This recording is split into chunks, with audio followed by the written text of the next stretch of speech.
Hello বন্ধুরা, good evening. আমি আবার চলে এলাম তোমাদের সঙ্গে আজকে একটা মিনি ব্লগ শেয়ার করবো। আজকে মিনি ব্লগটা হচ্ছে রাস পূর্ণিমা দিন আমাদের বাড়িতে সত্যনারায়ণ দেবের পুজো হয়েছিল, তো সেই মিনি ব্লগটাই এখন আপনাদের সঙ্গে শেয়ার করছি।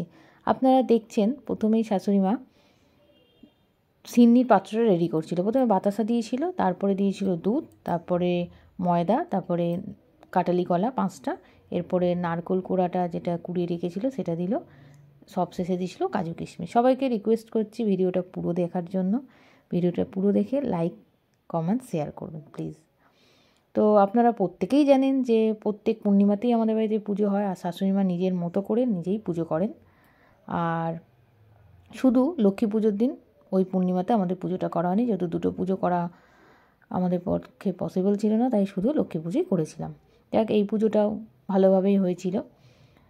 সেদিনকে হাজব্যান্ড ছুটিও নিয়েছিল, ও বাড়িতে ছিল। মানে বাড়ির সব সদস্য যদি পুজোতে থাকে বেশ ভালো লাগে। ও কাসুর বাজিয়েছিল, আমি উলু দিচ্ছিলাম আর ভিডিও করছিলাম, আর শাশুড়ি মা শঙ্খ বাজাচ্ছিল। দেখলেন উনি ঘরটা প্রথমে বসিয়ে নিলেন, তার আগে ফল কেটে রেডি রেখেছিল, শেষে সিন্নির পাত্রটা রেডি করে নিল, পঞ্চমদ্বীপ রেডি আছে, কর্পূরদানিও রেডি আছে, সব রেডি করে উনি পুজোতে বসে গেলেন। প্রথমে ঘট বসালেন, তারপরে সব পাত্রে একটু তুলসী পাতা ফুল দিয়ে দিলেন, কারণ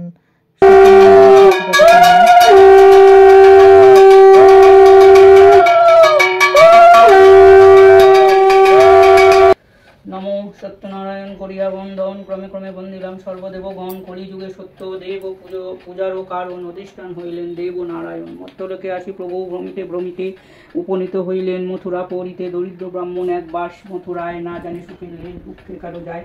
একদিন সেই বিপ্র ভূমিয়া নগর, কিছু না পাইয়া ভিক্ষা অতীব কাতর, বসিলেন বৃক্ষতলে বিষাদিত মন। উনি বই পড়া কমপ্লিট করে একে একে সব কিছু দিয়ে আরতি করা শুরু করে নিল।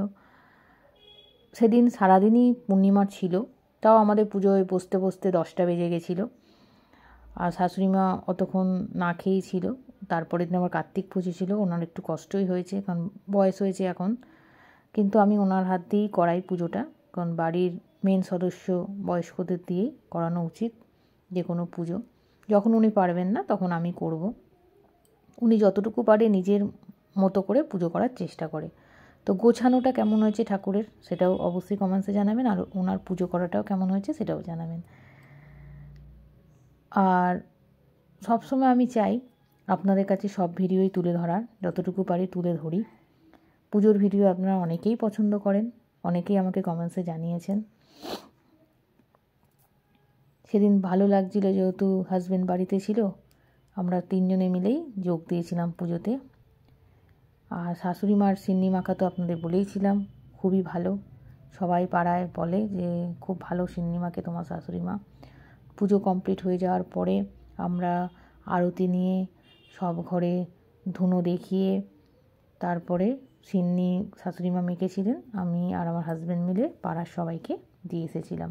কারণ পুজো করলে তো হবে না, প্রসাদও তো দিতে হবে। যত প্রসাদ দেবেন তত আপনার ভালো হবে।